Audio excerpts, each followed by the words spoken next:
Baik, assalamualaikum warahmatullahi wabarakatuh. Selamat malam teman-teman. Perkenalkan, nama saya Prayoga Pratama dengan NIM 211011450555. Kelas 04 TPLP 003. Di dalam materi ini saya akan menjelaskan tentang tugas ujian tengah semester praktik jaringan komputer.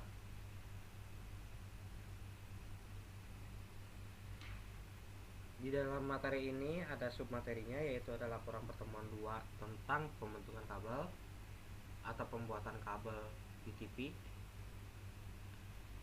Laporan pertemuan 3 itu 3 dan 4 itu Cisco. Yang pertemuan 5 itu tentang pembuatan Linux, dan yang ke-6 tentang pembuatan web. Kita lanjut.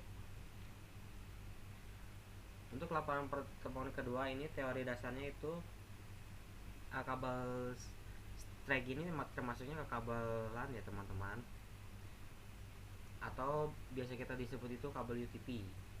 Kabel UTP sendiri itu adalah kabel yang berguna untuk menghubungkan beberapa komputer perangkat dalam area yang terbatas, contohnya seperti rumah, kantor, dan laboratorium. Fungsi kabelan itu sendiri itu pertama menghubungkan komputer dengan komputer lainnya.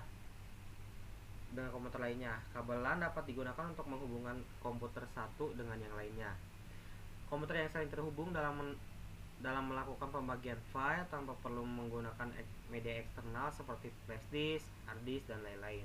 Hal ini biasa disebut dengan sharing file. Terus juga selain fungsi kabel untuk menghubungkan komputer dengan komputer lain, juga bisa juga fungsi kabelan ini untuk menghubungkan komputer dengan router.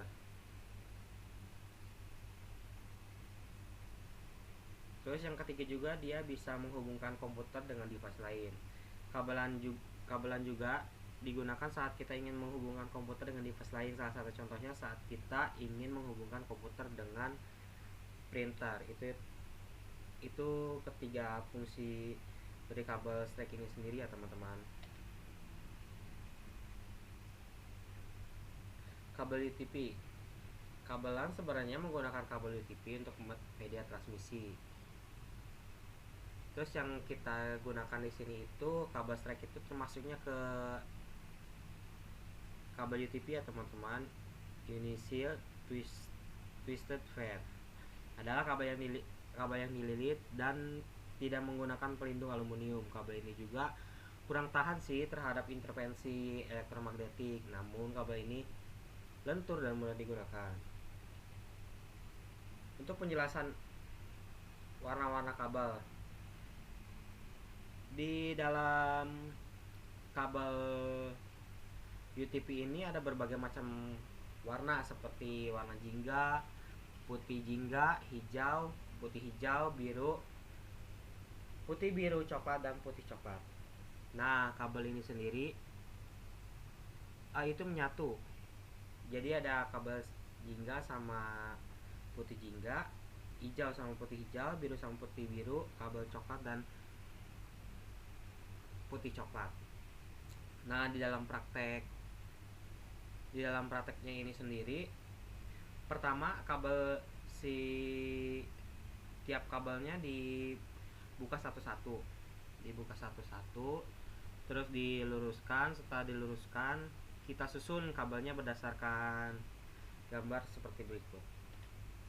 Nah, seperti ini ya teman-teman. Yang pertama itu kita akan menggabungkan yang paling sebelah kiri itu ada warna kabel kuning oranye, terus yang kedua kabel oranye, kabel ketiga ini ada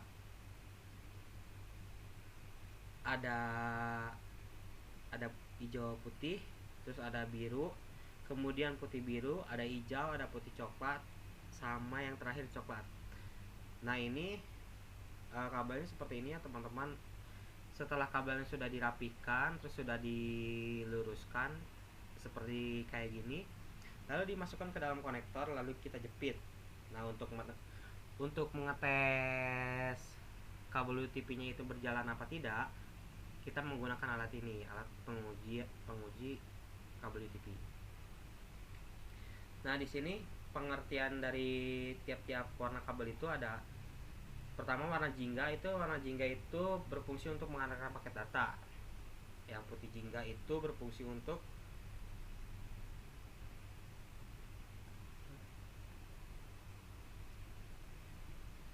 sebenarnya sama-sama tentang paket, ada yang pengantar data, ada yang pengantar paket data, ada yang pengantar suara, dan ada pengantar arus DC.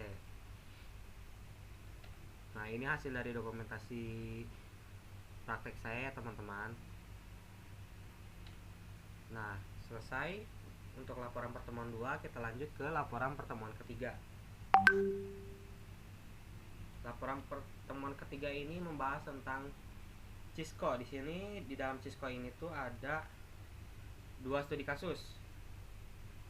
Teori dasar yang kita bahas pertama kali itu tentang studi kasus 1, yaitu apa saja sih media-media yang diperlukan untuk studi kasus 1. Seperti ini ya teman-teman untuk gambarnya. Ini untuk yang bawah ini studi kasus 1 ini membutuhkan 1 server, 1 switch, 2 PC, dan 1 router. Dalam teori dasar yang digunakan yaitu media penghubungnya ada switch, tentunya yang tadi saya jelaskan. Switchnya di sini kita gunakan switch tipe 2950/24, yaitu adalah salah satu model dalam seri ini dan memiliki 24 port yang dapat digunakan untuk menghubungkan perangkat. Fitur-fitur tambahannya seperti VLAN, itu manajemen jaringan yang sederhana, dan kemampuan untuk mengelola lalu lintas jaringan membuatnya menjadi pilihan paling populer untuk pengaturan jaringan lokal dalam skala kecil hingga menengah. Jadi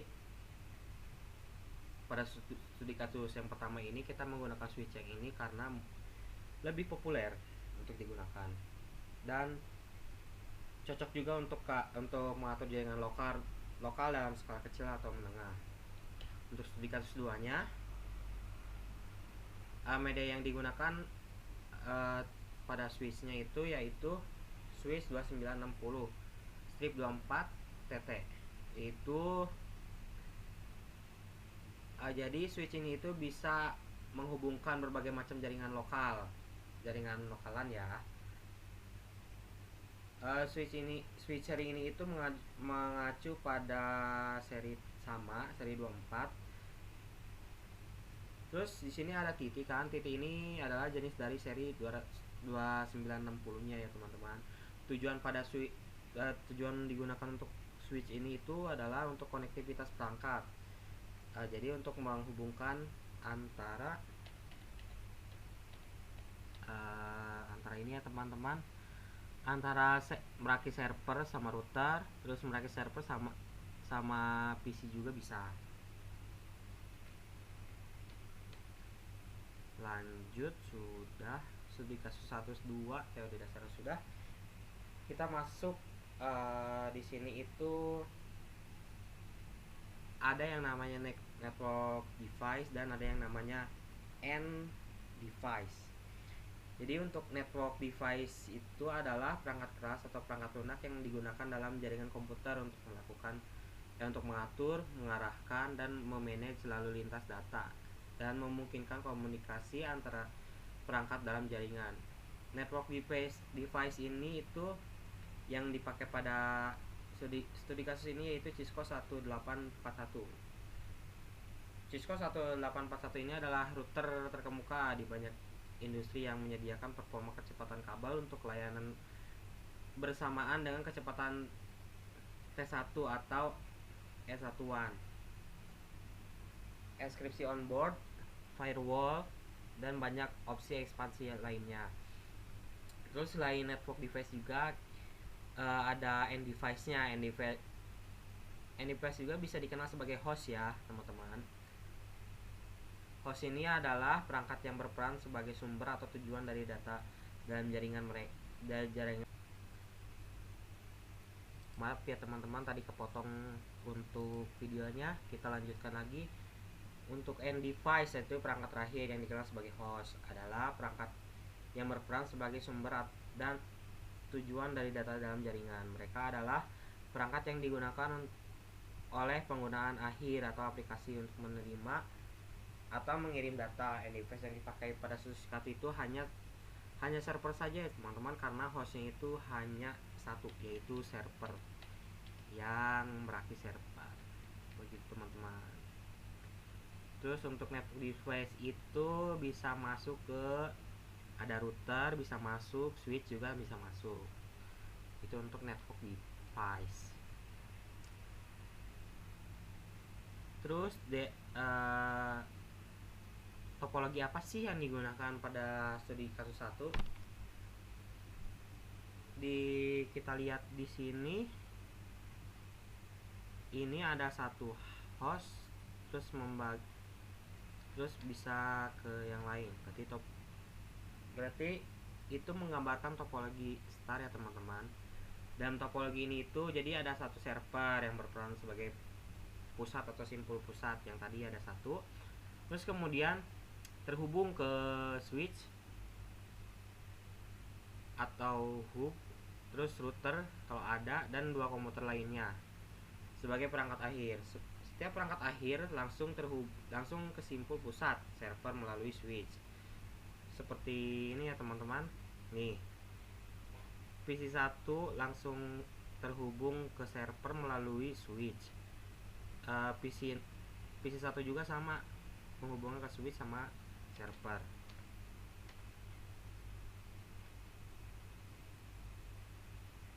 Nah, keuntungan apa sih yang bisa didapat dari topologi star ini? Keuntungan dari topologi star ini itu adalah jika salah satu perangkat akhir mengalami masalah atau kegagalan, perangkat lainnya masih bisa dapat berkomunikasi dengan perangkat lain tanpa terganggu. Selain itu, manajemen dan pemantauan jaringan juga bisa lebih mudah karena semua lalu lintasnya melalui simpul pusat. Ya, seperti tadi kayak PC01 langsung ke router itu melalui switch. Jika PC 0 nya terdapat masalah, PC lain tetap bisa berkomunikasi tanpa hambatan. Terus untuk studi kasus 2 itu kita pakainya ada dua topologi ya teman-teman. Yang pertama ada topologi mesh, dan kedua ada topologi star. Sebelumnya kita sudah membahas topologi star, kita akan membahas topologi mesh. Jadi dalam kasus ini itu beberapa perangkat masuk dalam dua topologi. Dua topologi adalah dua router yang dihubungkan satu sama lain yang bisa dimasuk ke dalam topologi mesh. Jadi topologi mesh ini itu menghubungkan dua router menjadi satu. Sedangkan merakit server dan satu switch itu termasuk ke dalam topologi star, karena seperti tadi yang bisa terhubung langsung ke satu pusat. Satu pusatnya itu merakit server. Nah, pada studi kasus 2 ini menggunakan dua topologi karena di mana setiap perangkat dalam jaringan tersebut terhubung secara langsung ke setiap perangkat lainnya. Contohnya kayak router 0. Ini kayak router 0 ke router 1. Router 0 ke router 1 itu termasuk topologi mesh. Sedangkan topologi star itu di mana semua perangkat dalam jaringan tersebut terhubung ke satu server pusat. Satu server pusatnya mana? Satu server pusatnya ada satu merakit server. Itu server pusatnya yang biasa kita sebut switch. Itu juga bisa atau hub. Lanjut. IP yang saya gunakan pada dua studi kasus ini itu, kalau studi kasus 1 itu saya menggunakan tipe C ya teman-teman, biar memudahkan.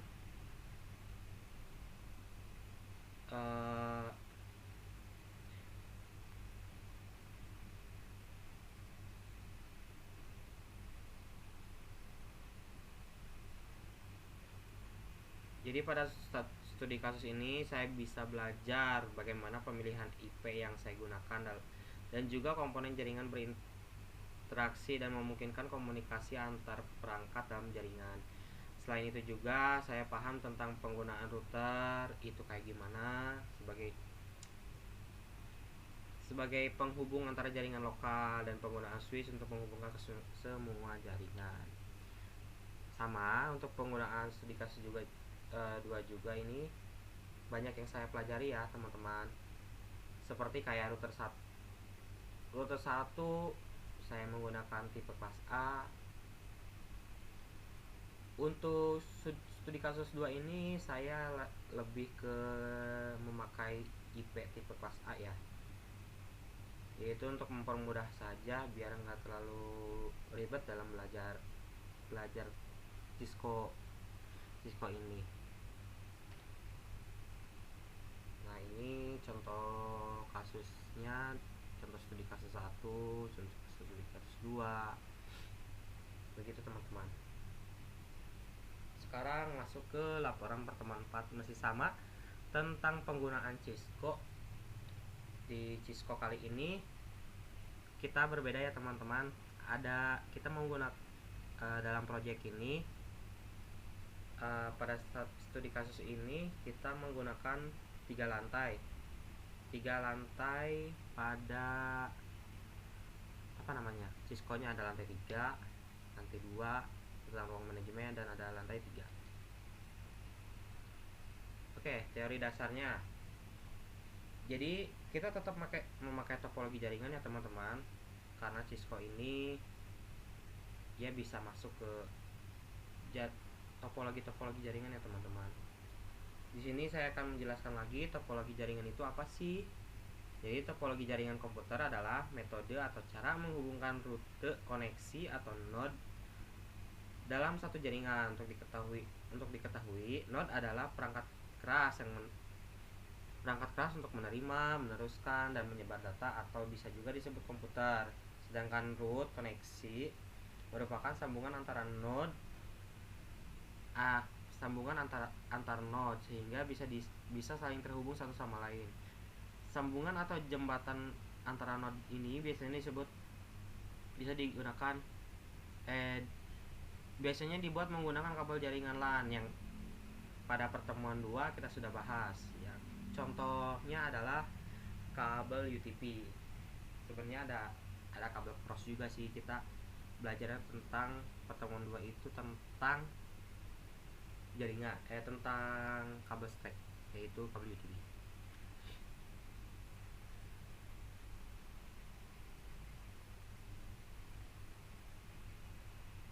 Nah, di dalam topologi jaringan ini ada berbagai macam topologi ya teman-teman yang digunakan pada jaringan komputer ini. Pertama ada yang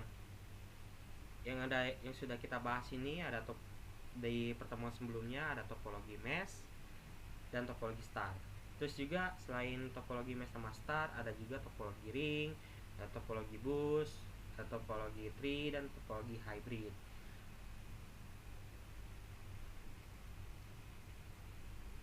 Nah teman-teman, kita akan lanjut ke jenis-jenis topologi jaringan.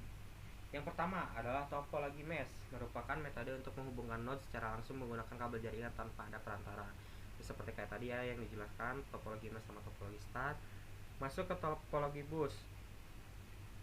Topologi bus adalah metode untuk menghubungkan antara komputer menggunakan satu kabel jaringan. Dalam jenis topologi ini, transmisi data atau sumber daya berjalan satu arah dari satu titik ke ujung titik.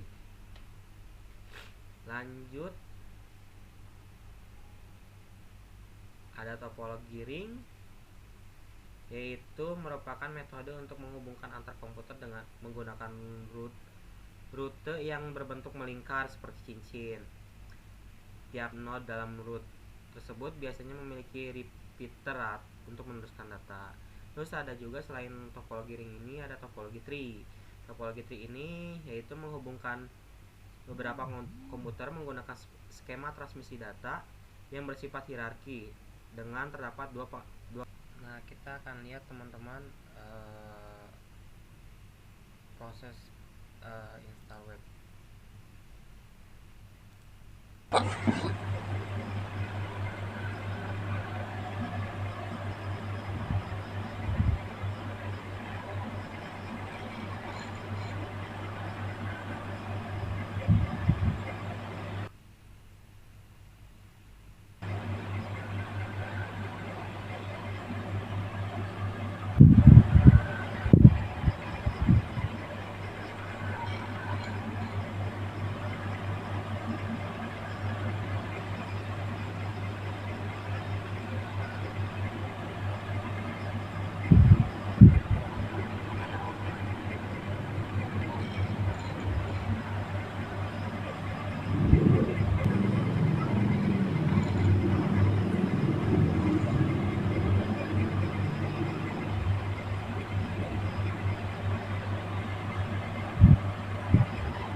Teman-teman, untuk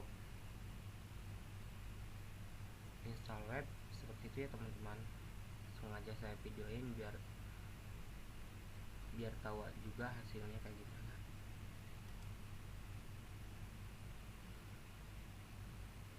Cukup sekian materi yang saya sampaikan, kurang lebihnya mohon maaf. Assalamualaikum warahmatullahi wabarakatuh.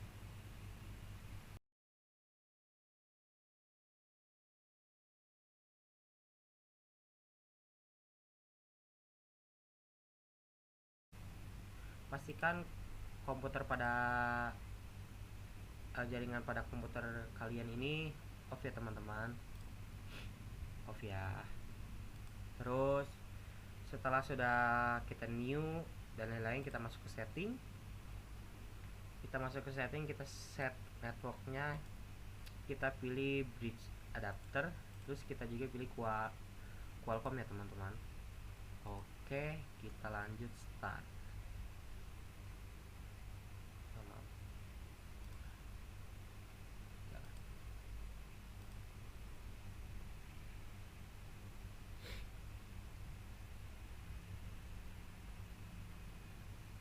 Kita tunggu ya teman-teman, emang sedikit agak lama.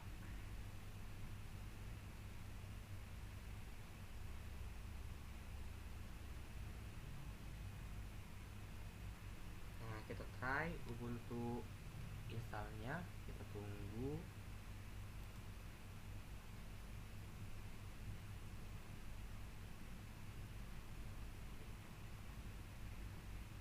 Nah, ini udah proses menginstal ya teman-teman, sedang running.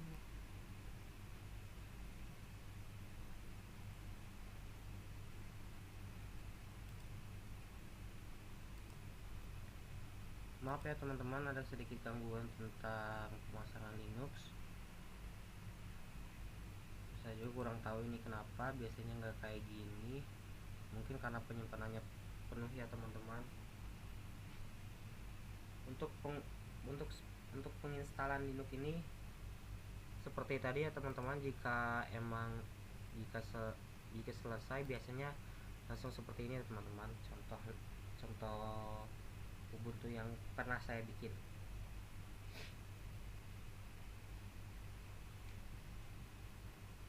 Sebelumnya mohon maaf ya teman-teman, mohon maaf, laptopnya emang agak lemot.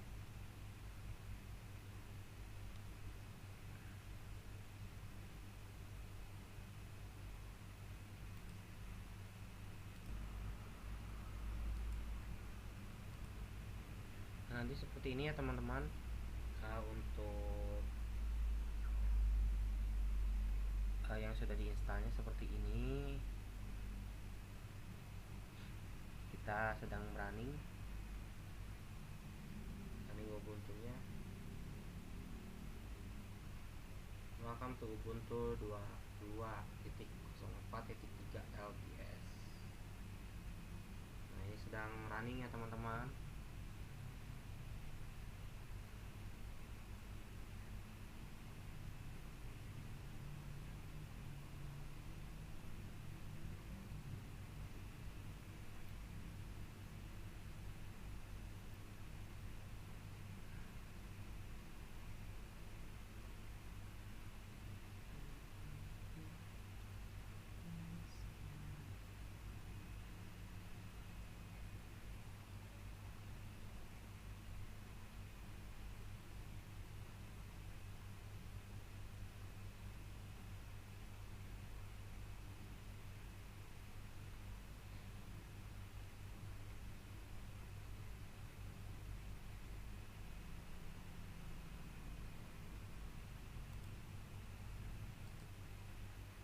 Teman-teman, kita tadi skip dulu ya teman-teman, takut kepanjangan nunggunya.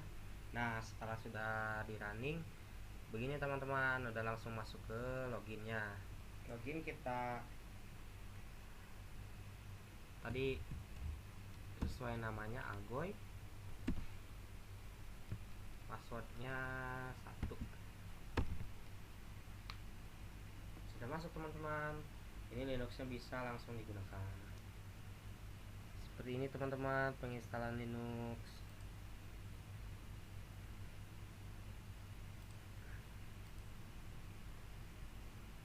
Nah, kita lanjut lagi ya teman-teman. Setelah penginstalan Linux,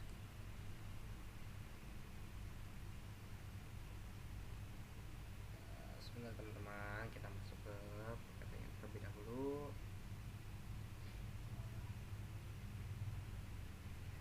Maaf ya teman-teman, agak nge-lag.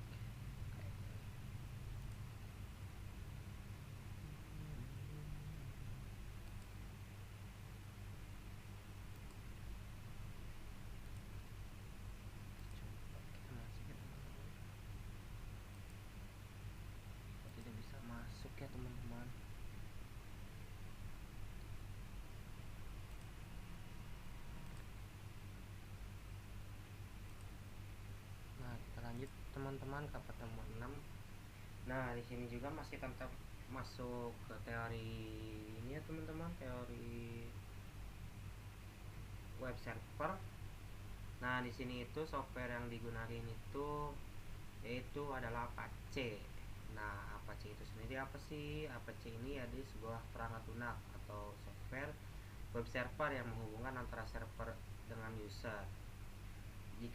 Jika kita mengakses sebuah website melalui URL di browser kemudian muncul tampilan website, bisa jadi itu merupakan hasil kerja dari Apache. Pada awal kemunculannya, Apache dikembangkan supaya dapat menjadi sebuah perangkat lunak web server open source yang dapat dikembangkan dan dikelola oleh modern sistem operasi seperti Unix dan Windows.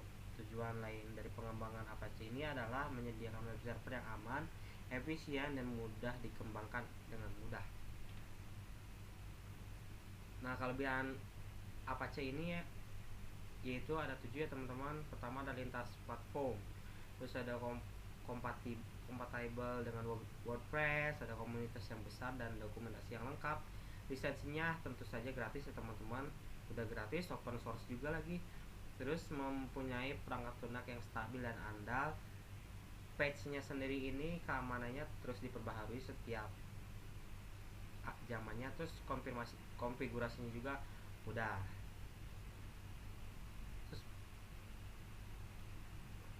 Terus selain Apache juga di sini kita menggunakan PHP ya teman-teman. PHP ini yaitu menjalankan instruksi pemrograman saat proses runtime. Hasil dari instruksi tentu akan berbeda tergantung data yang diproses. PHP merupakan bahasa pemrograman server side, maka skrip dari PHP nantinya akan diproses di server jenis. Di server yang sering digunakan bersama dengan PHP antara lain Apache. Nah, yang tadi sebut Nginx dan Lightspeed. Nah, kesimpulannya adalah jadi selain dari dua tadi, kita juga menggunakan Webmin. Webmin ini adalah aplikasi berbasis web yang digunakan untuk tool sistem administration pada Unix atau Linux.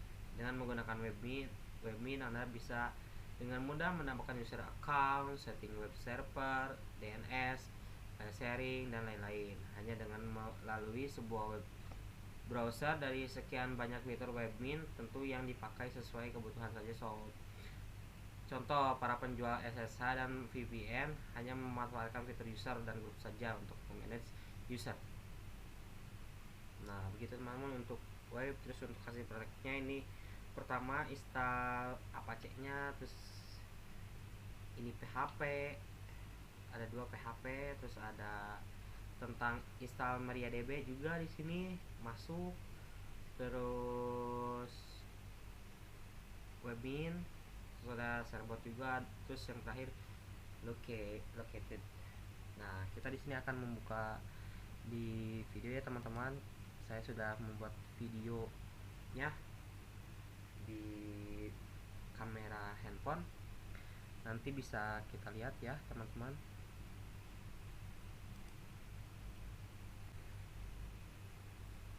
Untuk topologi hybrid itu menggunakan beberapa kombinasi dari topologi ya. Bisa topologi mesh sama star, topologi star sama ring, dan lain sebagainya.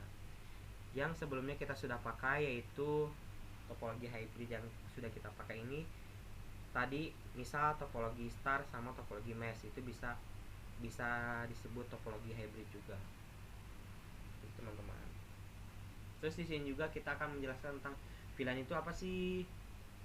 Nah, jadi di sini VLAN itu ada kepanjangan dari Virtual Local Area Network, yang merupakan sebuah teknik yang memungkinkan penggabungan jaringan fisik menjadi suatu jaringan logis yang terpisah. Dengan menggunakan VLAN, kita ini dapat membagi jaringan fisik menjadi beberapa jaringan logis yang terpisah. Hal ini memungkinkan kita untuk memisahkan antara jaringan yang berbeda dari satu jaringan fisik di dalam satu jaringan fisik. Ini contoh prakteknya teman-teman. Ini lantai 3, ini lantai 2, dan ini lantai 1 ya teman-teman harusnya. Nah, di sini itu kita menggunakan cloud, terus ada router. Terus kita menggunakan 3 server juga di lantai 3. Ada buat server web, dan server database. Terus juga kita menggunakan switchnya ada 2. Pertama di lantai 3, kedua di lantai 2. Sama-sama tipenya itu 2960/24 TT. Terus juga di sini menggunakan wireless ya teman-teman. Nih, jaringan seperti ini, yaitu kita menggunakan kabel dari wireless ini sendiri. Nah, ini untuk kabelnya ini kita menggunakan kabel straight ya teman-teman, bukan kabel cross.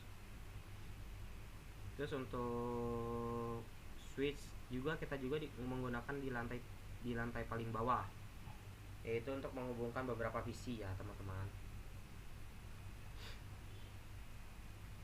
Itu untuk laporan pertemuan 4 sekian. Di sini juga di laporan pertemuan 4 ini tentang Cisco, kita ini sebelum mengedit ini, kita mengeditnya dengan menggunakan CLI ya teman-teman. Bisa langkah-langkahnya bisa dilihat di studi kasus yang sudah pernah dikasih. Next, untuk laporan pertemuan selanjutnya, yaitu tentang pertemuan 5 tentang pembuatan Linux. Apa sih Linux itu? Jadi Linux ini sejenis software ya teman-teman, software system lebih tepatnya. Jadi software sistem operasi komputer yang bersifat open source, bisa digunakan secara gratis dan disebarluaskan menggunakan lisensi GNU. Linux sendiri ini merupakan turunan dari Unix ya teman-teman, sehingga bisa digunakan untuk berbagai macam jenis komputer. Banyak user yang menggunakan Linux karena gratis dan lengkap juga teman-teman source kodenya. Selain itu juga user juga dapat memodifikasi source kodenya. Itu teman-teman, untuk pelatihan sedikit tentang Linux. Nah, jenis Linux ini sendiri ada berbagai macam ya teman-teman. Pertama ada Linux Red, ada Linux Red Hat, ada Linux Debian, ada Linux Ubuntu, Linux Mint, dan Linux Fedora, ada Linux SUSE.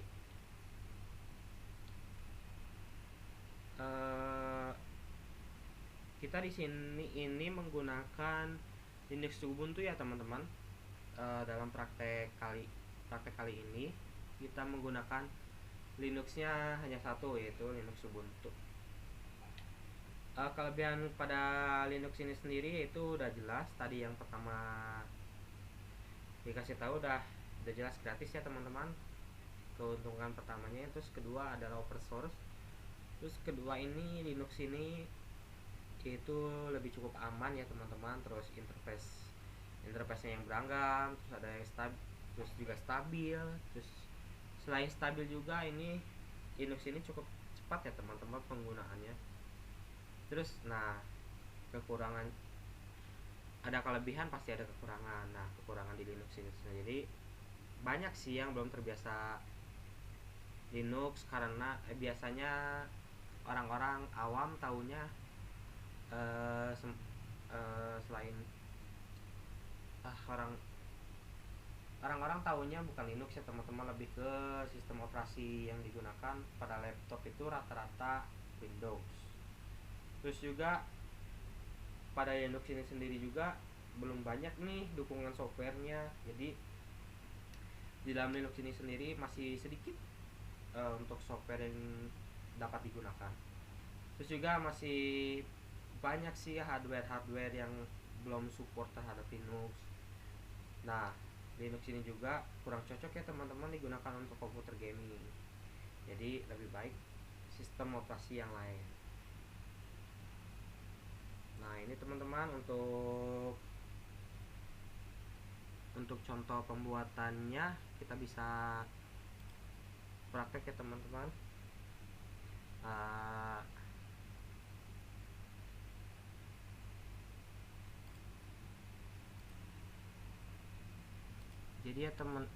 Jadi kita lanjut ya teman-teman. Kita akan sedikit praktek yang saya bisa pahami ya teman-teman. Dari pertama dulu ya teman-teman, kita masuk ke Ubuntu, dan di sini saya sudah menggunakan 2 ya teman-teman untuk Linux-nya. Nah, untuk pembuatan Linux pertama ini kita membuat new, terus kita bebas kasih nama. Saya mau kasih nama Tayoga saja. Terus juga kita pilih folder yang sekiranya masih kosong ya teman-teman. Nah, di sini saya masuk ke data E saja karena data E ini masih cukup luas ya teman-teman penyimpanannya. Bisa teman-teman lihat masih free-nya 318 GB. Kita pilih. Nah, kita di sini ada bisa kita buat folder baru. Seperti saya ini ada Ubuntu. Kita masuk ke Ubuntu. Udah kita select. Nah, sebelumnya kan ada instruksi untuk mendownload ISO ya teman-teman, ISO Ubuntu itu sendiri. Nah, sedangkan di sini kita sudah ada nih Ubuntu server 5. Nah, habis selesai kita next. Terus kita next saja teman-teman, next. Nah, di sini kita tergantung laptop masing-masing ya teman-teman, karena di sini saya laptopnya kurang memadai ya teman-teman untuk hardwarenya 2 GB 48 MB. Kita bisa kurang. Laptop ini supportnya di 1024 ya teman-teman. Terus setelah kita sudah atur, kita next. Nah, di sini juga kapasitinya saya sudah mencoba juga, tidak bisa melebihi sesuai sama yang dicantumkan di studi kasus ya teman-teman. Di dalam studi kasus ini sekitaran 30 kalau nggak salah. Di dalam laptop ini hanya support di bawah 30 GB saja teman-teman. Kita pakai 25 ya teman-teman. Kita next. Setelah sudah selesai kita finish, kita tunggu. Sudah ada ya teman-teman. Sebelum masuk ke penginstalan, kita setting dulu ya teman-teman untuk networknya.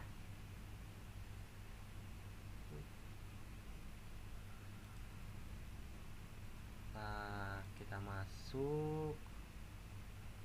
Oh iya teman-teman, sebelumnya